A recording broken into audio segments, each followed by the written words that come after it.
नमस्कार।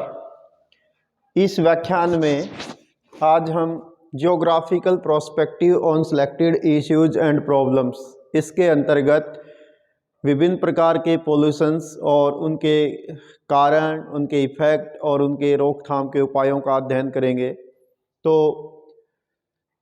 सबसे पहले आता है कि इन्वायरमेंट पोल्यूशन क्या होता है। तो इन्वायरमेंट पोल्यूशन का मतलब होता है इन्वायरमेंट में अननेसेसरी या अनवांटेड जो सब्सटेंस है या एनर्जी है उसका होना। तो ये ह्यूमन एक्टिविटी और नेचुरल कारणों से पोल्यूशन हो सकता है।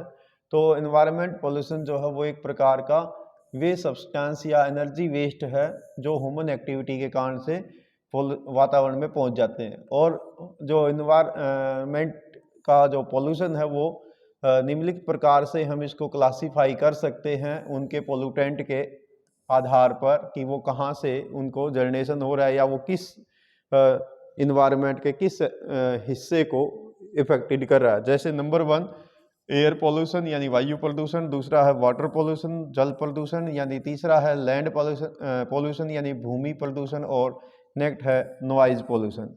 अब हम इन्हीं चारों टाइप्स के पोल्यूशंस का अध्ययन करते हैं। नंबर 1 वाटर पोल्यूशन, पानी में अवांछनीय पदार्थ या जो ऐसे सब्सटेंस या कहिए वो हिस्से जो इंडस्ट्रियल वेस्ट हो सकते हैं या डोमेस्टिक जो वेस्ट हो सकता है वो है जिसके कारण से वाटर की क्वालिटी जो है वो डिग्रेड होती है।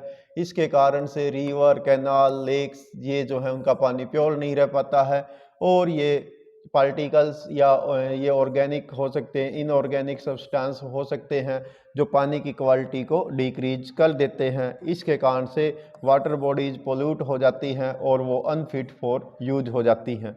इस कारण से जो पानी की जो प्योरिफिकेशन की कैपेसिटी है या उसकी प्योरिटी है वो इफेक्टेड होती है। इन सब को हम वाटर पोल्यूशन कहते हैं। और वाटर पोल्यूशन के कारण जो है वो अनेक प्रकार के हो सकते हैं। जैसे नंबर 1 है नेचुरल सोर्स। नेचुरल सोर्स में जैसे इरोजन है यानी मृदा अपरदन है, लैंडस्लाइड है या decomposition of the plant and animals हैं। तो इस प्रकार से ये नेचुरल कारण है जिसके कारण से जो वाटर है वो पोल्यूट होता है। इसके साथ साथ कुछ ह्यूमन एक्टिविटीज़ भी हैं जिनके कारण से जो पानी है वो पोल्यूट होता है। जैसे इंडस्ट्रियल वेस्ट हो गया है या एग्रीकल्चरल एक्टिविटीज़ में जैसे फर्टिलाइज़र और पेस्टिसाइड्स का यूज करना, इंसेक्टिसाइड्स का यूज करना। इसके अलावा अदर ह्यूमन एक्टिविटीज़ हैं या इंडस्ट्रियल जो वेस्ट है, ये वाटर पॉल्यूशन में ह्यूमन एक्टिविटी में सबसे ज़्यादा इसका कंट्रीब्यूशन रहता है। तो ये आपके लिए अलग से क्वेश्चन भी हो जाएगा। ठीक है, इसी प्रकार से यदि हम यहाँ पर देखें तो आप ये वाला जो डायग्राम या टेबल दी गई है इसको आप पढ़िए कि किस प्रकार के पोल्यूशन हैं। जैसे एयर पोल्यूशन है तो उसके कौन कौन से जो इन्वॉल्व रहते हैं, कौन सी गैसें वगैरह उसमें रहती हैं और उसके कारण क्या है, सोर्स क्या है। तो ये सब आप इसमें पढ़ सकते हैं। तो सभी को आप यहाँ से पढ़िए और हम इसको आगे करते हैं सीक्वेंस में, क्योंकि अभी हम पढ़ रहे थे वाटर पोल्यूशन।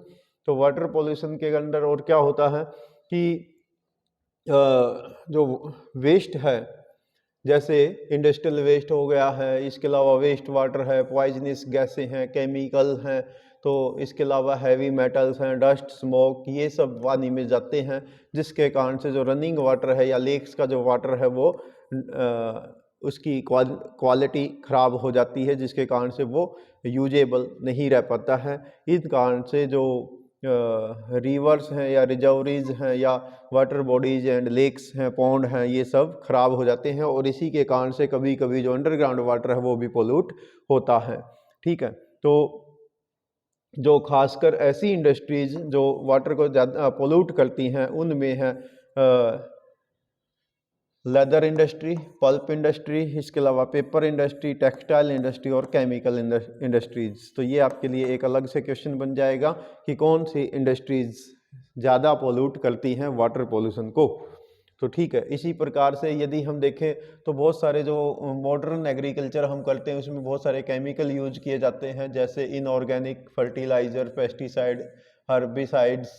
ठीक है, तो ये सब जो है बहुत सारे कंपोनेंट ऐसे क्रिएट करते हैं जो पानी की जो ज़मीन है उसको तो डिग्रेड करते ही करते हैं, साथ ही साथ अंडरग्राउंड वाटर को भी वेस्ट कर पोल्यूट करते हैं, जिसके कारण से फिर वो सब्सटेंस बहकर रिवर में, लेक में या टैंक तक पहुंच जाते हैं और ये अंडरग्राउंड वाटर को भी पोल्यूट करते हैं।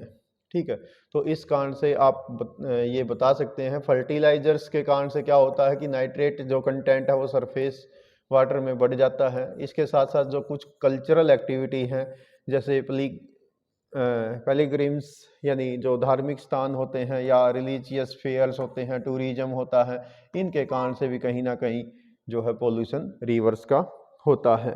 यहाँ पर आप दो इम्पोर्टेंट रिवर्स पढ़ेंगे जो भारत की सबसे ज़्यादा पोल्यूटेड रिवर्स में से एक है। नंबर 1 है यहाँ पर यमुना रिवर। यमुना भारत की सबसे ज़्यादा पोल्यूटेड रिवर है जो दिल्ली और उत्तर प्रदेश के बीच, खासकर दिल्ली से लेकर मथुरा, आगरा और इटावा, ठीक है, इटावा तक ये सबसे ज़्यादा पोल्यूटेड रहती है। इसके पीछे कारण क्या है?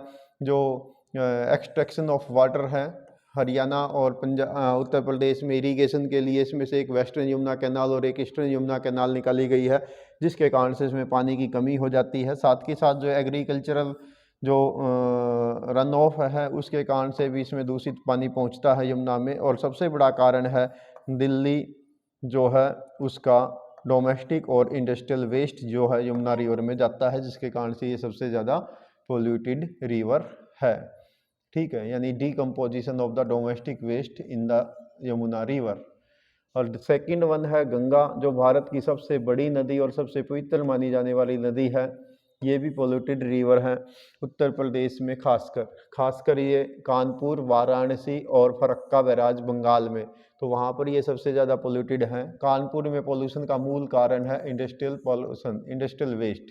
ठीक है, इसके अलावा डोमेस्टिक वेस्ट और डंपिंग जो है इसमें जो वेस्ट मटेरियल है उसका डंपिंग करना इसका मूल कारण है। इसके अलावा इसके किनारे पर बड़े बड़े शहर हैं जैसे कानपुर, इलाहाबाद यानी प्रयागराज, वाराणसी, पटना और कोलकाता। ये कोलकाता जो है इसी की एक ब्रांच है, हुगली, उस पर स्थित है। तो इन कारण से ये पोल्यूटेड है। हालांकि इनकी सफाई के लिए नमामि गंगे कार्यक्रम चलाया जाता है, लेकिन हमें लोगों को अवेयर करना पड़ेगा और जो इंडस्ट्रीज हैं उनके लिए कानून जो है वो सख्त करने पड़ेंगे और उनको सख्ताई से इम्प्लीमेंट करने की आवश्यकता है। ये आपका आ ही गया है नमामि गंगे प्रोग्राम, तो इसको आप यहाँ से पढ़ेंगे और इसमें ध्यान रखेंगे कि नमामि गंगे जो है एक सेंट्रल गवर्नमेंट की प्लान है गंगा को सफाई के लिए। ठीक है, और इसके ऑब्जेक्टिव यानी इसके उद्देश्य क्या है? तो सीवरेज का ट्रीटमेंट करना और गंगा में वो पानी ना जाए।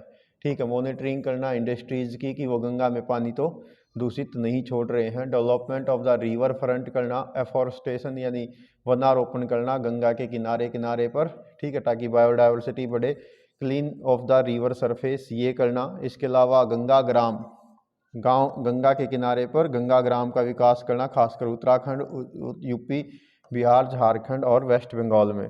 इसके अलावा क्रिएटिंग द पब्लिक अवेयरनेस, जनता को थोड़ा अवेयर करना कि गंगा नदी को हम किस प्रकार से बचा सकते हैं। तो ये आपका अलग से क्वेश्चन पूछ लिया जाता है कई बार, 5 नंबर में भी ये क्वेश्चन आपसे पूछ लिया जाएगा कि नमामि गंगे जो कार्यक्रम है उसके कोई 5 उद्देश्य आप लिखिए। तो आप ऐसे ही इनमें से बहुत सारे उद्देश्य लिख सकते हैं। ठीक है, इसके अलावा यदि हम बात करें वाटर पोल्यूशन के कारण बहुत सारी डिजीज भी होती हैं जो वाटर बॉर्न डिजीज कहलाती हैं, जिसमें सबसे प्रमुख है डायरिया। ठीक है, इंस्टाइनल वॉर्म यानी पेट के कीड़े होना, हेपेटाइटिस होना, तो ये मूल बीमारियां हैं। ये भी आपके लिए इम्पोर्टेंट क्वेश्चन रहेगा। डायरिया वाला क्वेश्चन तो बहुत बार आपसे पूछा जाता रहा है।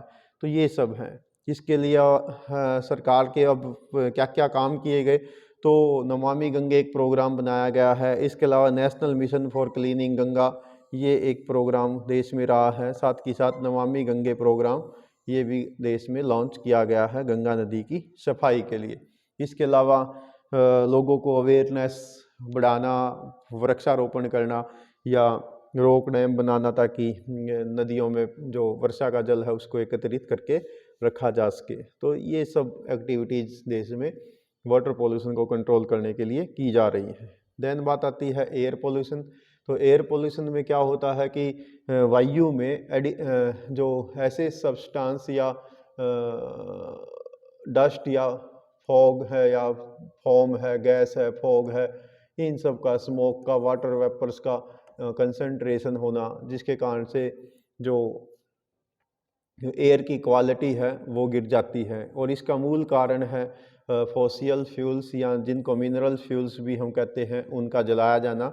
इसके अलावा जो इंडस्ट्रियल एक्टिविटीज़ हैं या जो हमारे व्हीकल्स चलते हैं, उनके कारण से भी एमिशन ऑफ टॉक्सिस गैसेज वो बनती रहती हैं और वो इन्वायरमेंट में पहुंचती है। कंबंशन इंजन जो होता है ना, अंतर्दहन इंजन, और माइनिंग और इंडस्ट्रीज, ये इसके मूल सोर्स हैं एयर पोल्यूशन के। तो ये आपका जनरल नॉलेज का क्वेश्चन रहेगा, ठीक है, यानी छोटा 1 अंक का क्वेश्चन। इसके कारण से वायुमंडल में सल्फर, नाइट्रोजन, इसके अलावा hydrocarbon, carbon dioxide, carbon monoxide, lead और इस प्रकार के एब्स्ट्रैक्ट ये सब बढ़ जाते हैं, जिसके कारण से वायु जो है वो सांस लेने लायक नहीं रहती है। इसके कारण से जो डिजीज होती हैं एयर पोल्यूशन के कारण से, वे कौन सी हैं?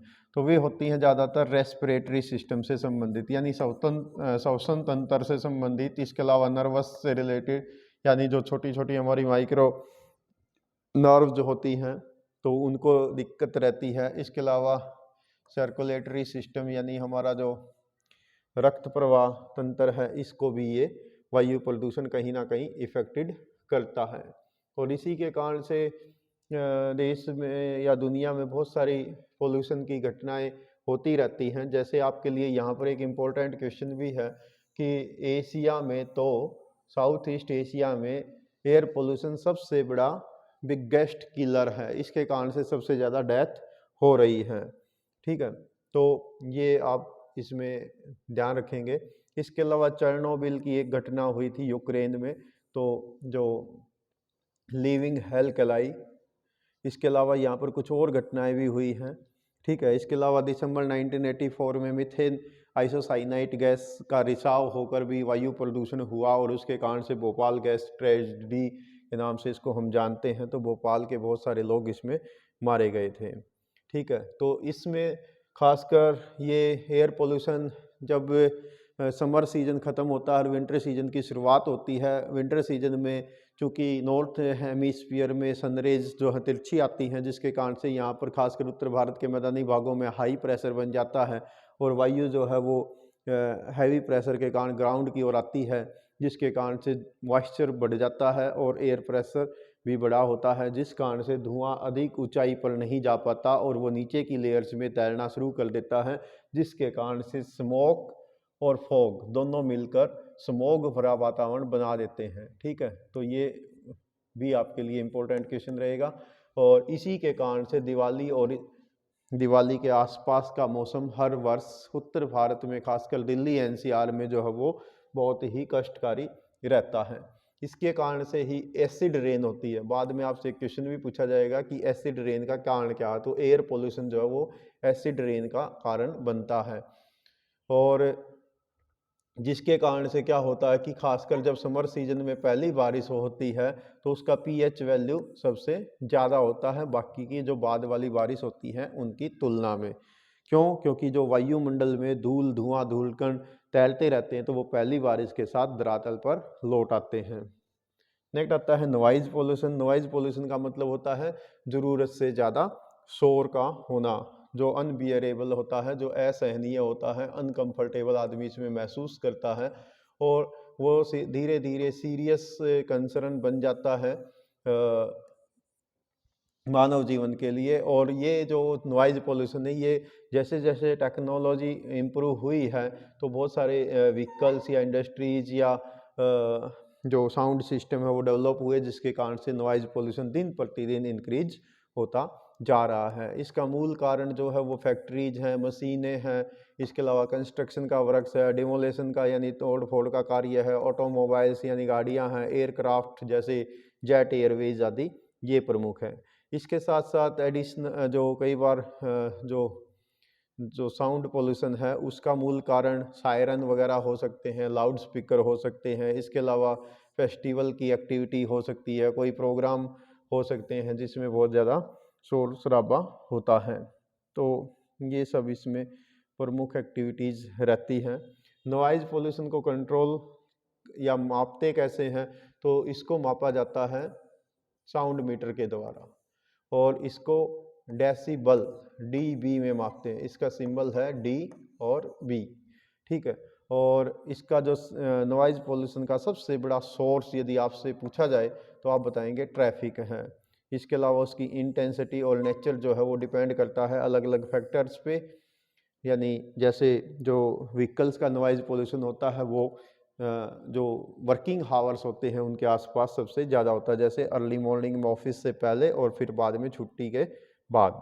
तो इसके साथ साथ यहाँ पर कंडीशन ऑफ रोड ये भी इफेक्ट करता है, व्हीकल्स कैसा है, एयरक्राफ्ट है या ट्रेन है, तो उनका भी शोर शराबा जो है वो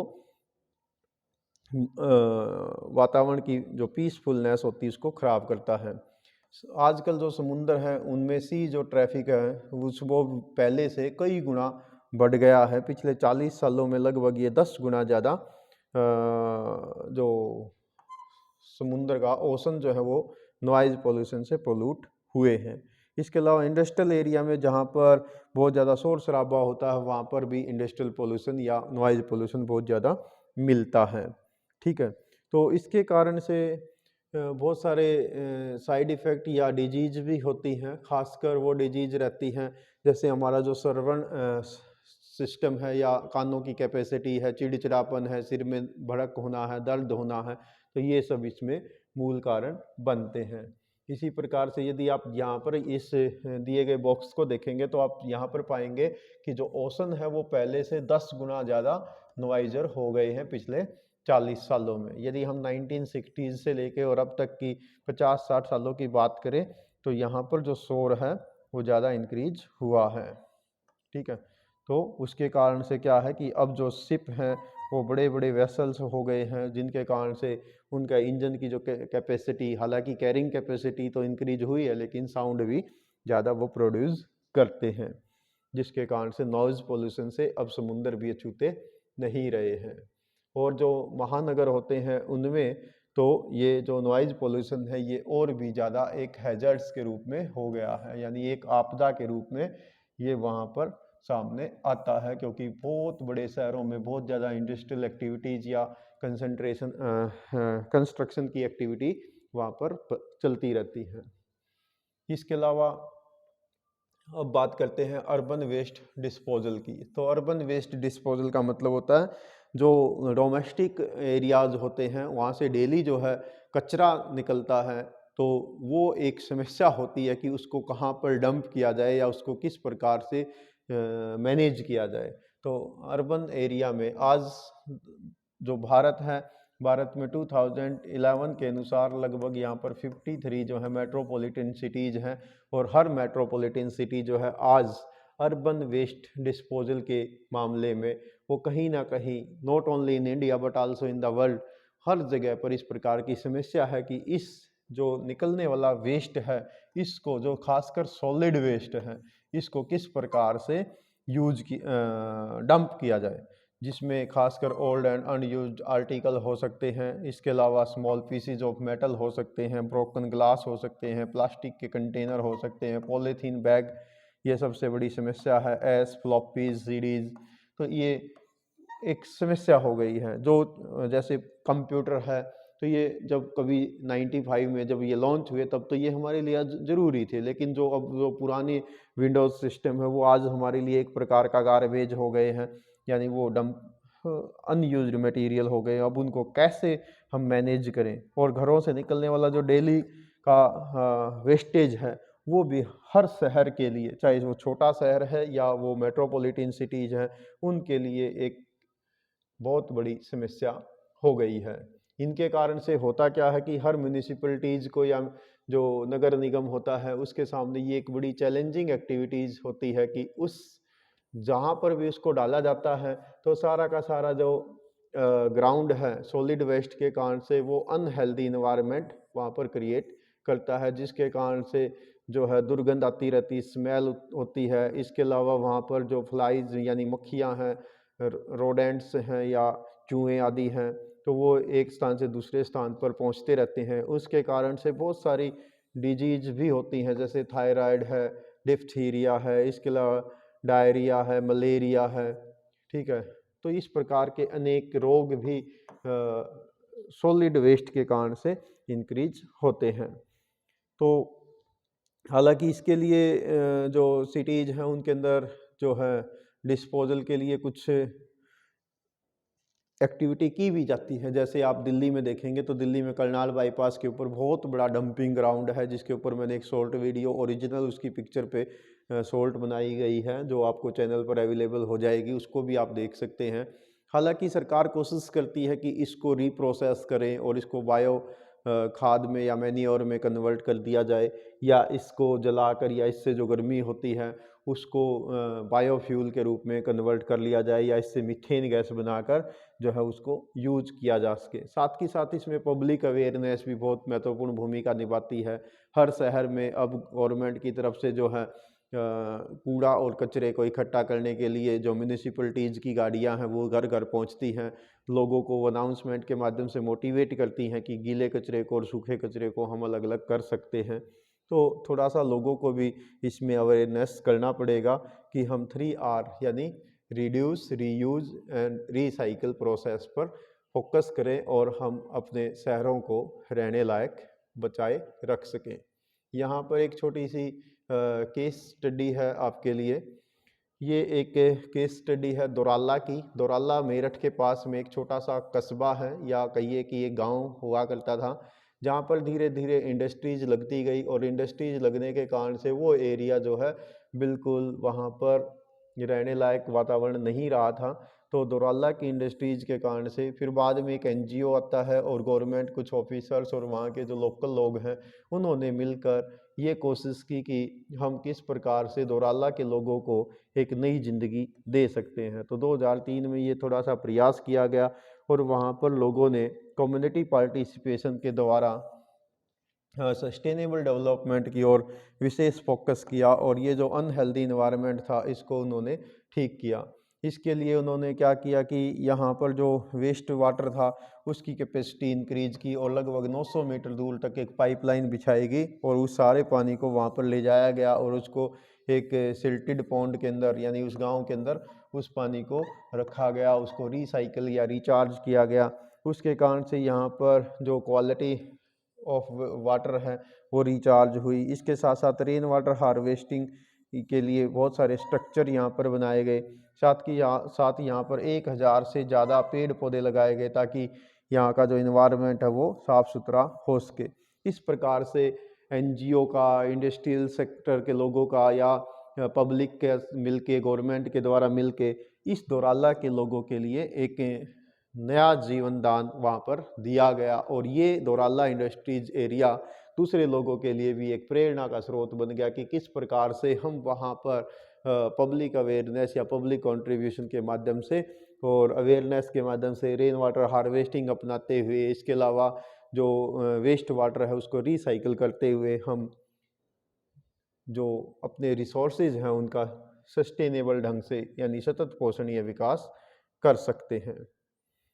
तो ये आप रखेंगे यहाँ पर। इसी प्रकार से दूसरा एक क्वेश्चन आता है रूरल अर्बन माइग्रेशन। माइग्रेशन होता है कि पॉपुलेशन का रूरल एरिया से अर्बन एरिया की ओर ट्रांसफ़र होना, यानी मूवमेंट का होना। वो टेम्परेरी हो सकता है या परमानेंट हो सकता है। इसके पीछे कारण रहते हैं कि गांव जो होते हैं वहाँ पर जो जॉब अपॉर्चुनिटीज़ होती हैं वो कम होती हैं, शहरों में अधिक होती हैं, इसलिए लोग शहरों की ओर आते हैं। इसके अलावा जो अर्बन एरिया है यहाँ पर लेबर को काम मिल जाता है।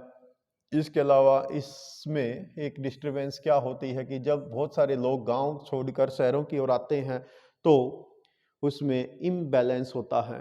खासकर जो शहरी पॉपुलेशन है वो इंक्रीज हो जाती है, गांव की पॉपुलेशन डिक्रीज हो जाती है। खासकर जो अर्बन पॉपुलेशन जो होती है उसमें मेल पॉपुलेशन इंक्रीज हो जाती है, क्योंकि ज़्यादातर भारत जैसे देश के अंदर जो माइग्रेशन है उसमें ज़्यादातर जो पुरुष हैं, मेल हैं, वो माइग्रेशन अधिक करते हैं, जिसके कारण से जो छोटे बच्चे हैं, फीमेल्स हैं और बुजुर्ग हैं वो गांव में ही रहते हैं। इसके कारण से शहर और गांव, रूरल और अर्बन दोनों ही एरिया में जो पॉपुलेशन स्ट्रक्चर है वो काफ़ी चेंज हो जाता है। इसके कारण से सिटीज़ के अंदर अब वो लोग आ तो जाते हैं शहर में, तो उस कारण से यहाँ की जो पॉपुलेशन है वो तेज़ी से इंक्रीज होती है, और इसके कारण से वो जो वहाँ पर जो फैसिलिटीज़ होती हैं वो उस हिसाब से लोगों को सर्वाइव नहीं कर पाती हैं, उनको सुविधाएं नहीं दे पाती हैं। इस कारण से जो मेगा सिटीज़ हैं, मेगा सिटी मीन्स जिनकी पॉपुलेशन 50 लाख प्लस है, तो ऐसी सिटीज़ या मेट्रो सिटी जिनकी जनसंख्या 10 लाख से अधिक है, उनमें धीरे धीरे जो है स्लम सेटलमेंट्स का डेवलपमेंट होना प्रारंभ हो जाता है। यहाँ पर आप एक केस स्टडी है इसको भी पढ़ सकते हैं कि एक रमेश व्यक्ति होता है जो तलचर उड़ीसा से संबंध रखता है, और वो अपने जॉब अपॉर्चुनिटीज़ के लिए विभिन्न शहरों में वो जाता रहता है, और उसके कारण से हालांकि 20 वर्ष उसने इस कार्य में व्यतीत किए, कभी एक शहर में कभी कोई काम किया कभी कोई काम किया, लेकिन उसके जीवन में इस प्रकार की प्रॉब्लम लगातार बनी ही रहती है, यानी उसकी जो इनकम है वो अनसफिशियंट ही रहती है। तो इस पूरी केस स्टडीज़ को आप पढ़ लीजिए। यहाँ पर आप एक बात और भी ध्यान रखेंगे कि एक क्वेश्चन आपसे ये पूछ लिया जाता है कि at present 47% of world 6 billion population live in the cities. दुनिया की जो पॉपुलेशन है वो हालांकि अभी तो मोर देन 7 बिलियन या 8 बिलियन के आसपास पॉपुलेशन है, लेकिन आपकी बुक के आंकड़ों के अनुसार आप ध्यान रखेंगे कि विश्व की 6 अरब जनसंख्या में से लगभग 47% जनसंख्या वर्तमान में शहरों में रहती है, लेस देन 50%। ठीक है, और अभी इंडिया की अगर बात करें तो इंडिया की लगभग 68.84% पॉपुलेशन गाँव में रहती है, और 31.16% पॉपुलेशन इस समय शहरों में रहती है। तो यहाँ पर टॉपिक आता है कि जब अर्बन पॉपुलेशन बढ़ती है और उसका मूल कारण जो नेचुरल ग्रोथ है उसके साथ साथ माइग्रेशन रहता है, तो अर्बन एरिया के अंदर स्लम सेटलमेंट यानी गंदी बस्तियों का विकास होता है। ठीक है, क्योंकि अर्बन जो है एरिया कहीं ना कहीं वो जॉब अपॉर्चुनिटीज़ के ज़्यादा अवसर वहाँ पर रहते हैं, तो लोग वहाँ उसकी ओर ज़्यादा माइग्रेट करके आते हैं, और वे आ तो जाते हैं लेकिन वहाँ पर उनको जो है इतनी इनकम नहीं हो पाती कि वो किसी अच्छे रेजिडेंशियल एरिया में रह पाएँ, तो इसलिए वो कहीं ना कहीं ऐसी ज़मीन पर रहना शुरू कर देते हैं जो सरकारी ज़मीन होती है, और उसके ऊपर धीरे धीरे वो इलीगल तरीके से वो बस्ती चली जाती है, या उनको अवैध बस्ती भी हम कह सकते हैं। जैसे यहाँ पर एक एग्जाम्पल है, एशिया की सबसे बड़ी जो स्लम सेटलमेंट है वो है धारावी। धारावी एशिया की सबसे बड़ी स्लम सेटलमेंट है। ये आप देख रहे हैं, ये सब जो कच्चे मकान आप यहाँ पर देख रहे हैं, तो ये सब धारावी हैं। ठीक है, तो ऐसी ये मुंबई का एक एरिया है जहाँ पर एक ही रोड है, और जिसको मिस कॉल्ड यानी गलत उच्चारण उसको कहा जाता है 90 फीट रोड, 90 फुट चौड़ा रोड, लेकिन ये इतना संकरा होता है कि इसके अंदर से आप साइकिल भी नहीं निकाल पाते हैं। तो यहाँ पर ये सब इस प्रकार से ये एक प्रकार का सेंट्रल बॉम्बे का बाग है, जो शुरू में एक प्रकार का डंपिंग ग्राउंड होता था, यहाँ पर कूड़ा कचरा डाला जाता था, और धीरे धीरे यहाँ पर धारावी जैसी एक मलिन बस्ती का विकास होता है। और इस बस्ती में जो ज़्यादातर लोग हैं वे यहाँ पर निवास करते हैं, जो माइग्रेट करके यहाँ पर पहुँचे हैं। ठीक है, और यहाँ पर एक एक सिंगल रूम के अंदर लगभग एक फैमिली या 12 से 15 लोग इसमें नॉर्मली एक छोटे छोटे से एक कमरे के मकान में ये रहते हैं, जो खासकर टेम्परेरी बिल्डिंग्स होती हैं। और ये एक प्रकार का ट्री लेस वो है बस्ती है, जिसमें छाया आपको नहीं मिलेगी, और ये इतना संकरा रास्ता है कि यहाँ से साइकिल भी नहीं निकल सकती है। तो धारावी में इस प्रकार की प्रॉब्लम्स रहती हैं। और यहाँ पर आप देखेंगे कि ये एक ट्री लेस यानी यहाँ पर शैडो लेस एरिया है, क्योंकि पेड़ ही नहीं है, यहाँ पर कोई छाया की व्यवस्था नहीं है, कोई सैनिटेशन की व्यवस्था नहीं है। इसी प्रकार से यहाँ पर गंदा पानी, इसके अलावा नॉन ह्यूमन क्रिएचर जिसके अंदर ब्लैक क्रोज, जिसके अलावा रेट्स, तो ये सब यहाँ पर घूमते रहते हैं, जिसके कारण से ये एक प्रकार की जो है अनहेल्दी इन्वायरमेंट यहाँ पर रहता है। हालांकि धारावी के जो लोग होते हैं वो विभिन्न प्रकार की एक्टिविटीज़ करते हैं, खासकर जैसे ये पोट्री का निर्माण करना, इसके अलावा जरी का कार्य करना, इसके अलावा लेदर से संबंधित गुड्स बनाना, फैशन के गारमेंट्स बनाना, इसके अलावा जो है मेटल से संबंधित कार्य, ज्वेलरी बनाना। कारीगर लोग इसमें बहुत ज़्यादा होते हैं, जो वुड के काम करते हैं, फर्नीचर बनाते हैं। यानी जो रिचेस्ट हाउस होते हैं, चाहे वो इंडिया में है या अब्रॉड में है, विदेश में है, उन सब घरों के अंदर जो सौंदर्य के सामान आप देखते हैं वो कहीं ना कहीं मुंबई और उसके आसपास में जो ये धारावी बस्ती है, यहाँ के कारीगर लोगों के द्वारा वो बनकर पहुँचते हैं। लेकिन इनका बेचारों का कहिए कि इनका खुद का जीवन जो है वो अनहेल्दी इन्वायरमेंट में व्यतीत होता है। वास्तव में धारावी एक समुद्र का भाग होता था जिसको वेस्ट के द्वारा धीरे धीरे भर दिया गया, और यहाँ पर जो बाद में जो शेड्यूल कास्ट के लोग हैं या पुअर मुस्लिम्स हैं वो यहाँ पर आकर धीरे धीरे बसना शुरू हुआ, और ये एक प्रकार की बहुत बड़ी बस्ती बनती चली गई। और ऐसा नहीं है कि ये मलिन बस्तियाँ केवल भारत में ही मिलती हैं, मलिन बस्तियाँ विदेशों में भी मिलती हैं, जहाँ पर इनको अलग अलग नाम से जाना जाता है। कहीं पर इनको फेवेलोज कहा जाता है, तो कहीं पर इनको सेंटी टाउन्स के नाम से जाना जाता है। तो इस प्रकार से गंदी बस्तियां यहाँ पर रहती हैं, और जहाँ पर जो रहने लायक इन्वायरमेंट नहीं होता है। नेक्स्ट आता है लैंड डिग्रेडेशन। तो लैंड डिग्रेडेशन का मतलब होता है लैंड की क्वालिटी का डिग्रेड होना, जिसमें खासकर इरोजन है, वाटर लॉगिंग है, उसका सलाइजेशन है, यानी लवणता का उसमें बढ़ना है। इसमें आपको मोटे तौर पे मैं बता देता हूँ, भारत के अंदर लैंड डिग्रेडेशन का मूल कारण है पंजाब, हरियाणा और पश्चिमी उत्तर प्रदेश में ओवर इरिगेशन है, झारखंड, पश्चिमी बंगाल, उड़ीसा में माइनिंग है, महाराष्ट्र, राजस्थान, गुजरात में जो है पशुचारण इसका मूल कारण है। तो ये है लैंड डिग्रेडेशन से संबंधित। यहाँ पर एक बात आती है कि झबुआ, तो झबुआ जो है ये मध्य प्रदेश के अंदर एक डिस्ट्रिक्ट है झबुआ, जहाँ पर लोगों ने कम्युनिटी पार्टिसिपेशन करके वहाँ पर जो बंजर पड़ी ज़मीन है उसको कृषि योग्य बनाया, और वहाँ पर पेड़ पौधे लगाकर उस इन्वायरमेंट को हेल्दी बनाया। तो प्यारे विद्यार्थियों, ये था आपका चैप्टर, ठीक है। और अगर एक्सरसाइज के क्वेश्चन देखें तो मोस्ट पोल्यूटेड रिवर है यमुना। इसके अलावा इसमें ये पूछता है कि वाटर पोल्यूशन के कारण कौन सा रोग होता है, तो डायरिया होता है। इसके अलावा एसिड रेन का कारण एयर पोल्यूशन होता है। Push and pull factor migration से संबंधित है। तो ये था आपका चैप्टर, तो आप इसको क्विकली रिवाइज करते रहें। Thanks, have a nice day.